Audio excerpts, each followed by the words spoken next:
அனுபவம். இது ஒரு அழகான வார்த்தைன்னு சொல்றத விட வாழ்க்கைன்னு சொல்றது சிறப்பா பொருந்தும். அனுபவம் சிறப்பா இருக்கும் போதுதான் அந்த வாழ்க்கை இன்னும் அழகா மாறும். மாடு 2 பாதை 2, அந்த வண்டி எங்க போய் சேரும்?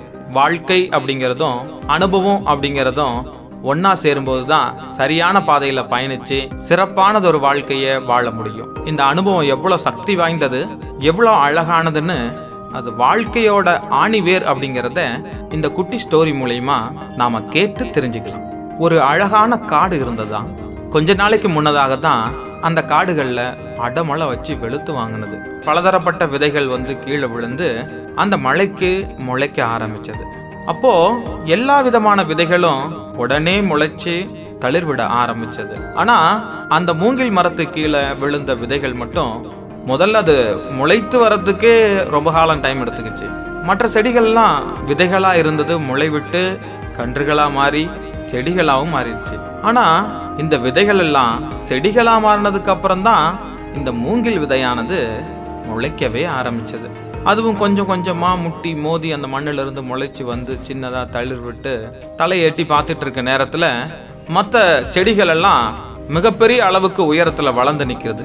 அப்போ இந்த நல்ல உயரமா வளர்ந்த செடிகள் எல்லாமே மூங்கில் செடியை பார்த்து கேட்டுச்சான், எங்க கூட தான் இந்த மண்ணுல விழுந்த, எவ்வளவு சீக்கிரமா இவ்வளவு உயரத்துல வளர்ந்து நிக்கிறோன்னு பாத்தியா அப்படின்னு ஏளனமா பார்த்து சிரிச்சுக்கிட்டே கேட்டுச்சான். அப்பவும் அந்த மூங்கில் செடிகள் வளராம அப்படியே அமைதி காத்து நின்னுச்சான். காலங்களும் கடந்து போச்சு. அந்த மற்ற விதைகள்ல இருந்து வந்த பலதரப்பட்ட செடிகள் எல்லாமே மரங்களா உயர்ந்து நிக்க ஆரம்பிச்சது. 6-7 வருடங்களுக்கு பிறகு யாரும் எதிர்பாராத அளவுக்கு மற்ற விதைகள்ல இருந்து வளர்ந்து நிக்கிற மரங்களை காட்டிலும் வானத்தை முட்டுற அளவுக்கு ஓங்கி உயர்ந்து தன்னோட கம்பீரமான தோற்றத்துல ஒரு அசுர வளர்ச்சியா வளர்ந்து நின்னுதான் அந்த மூங்கில் மரம். அப்போ சுற்றி இருந்த மரங்கள் எல்லாம் ஆச்சரியத்தோட அந்த மூங்கில பார்த்து கேட்டுச்சான், இத்தனை ஆண்டு காலமா எந்த ஒரு வளர்ச்சியும் இல்லாம ஒரே அளவுல இருந்த நீ இன்னைக்கு இவ்வளவு பெரிய அசுர வளர்ச்சி வளர்ந்தியே, அது எப்படின்னு சொல்லி கேட்டுச்சான். அதுக்கு அந்த மூங்கில் சொன்னதான், நான் ஓங்கி உயர்ந்து வளர்றதுக்காக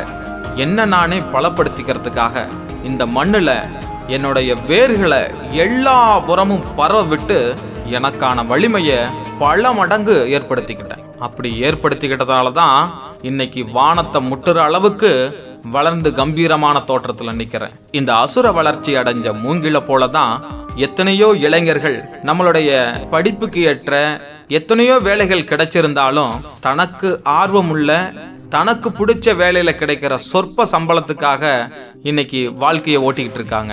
அவங்க செலவிடுற நேரங்கள் அத்தனையும் அனுபவங்களாக மாறும்.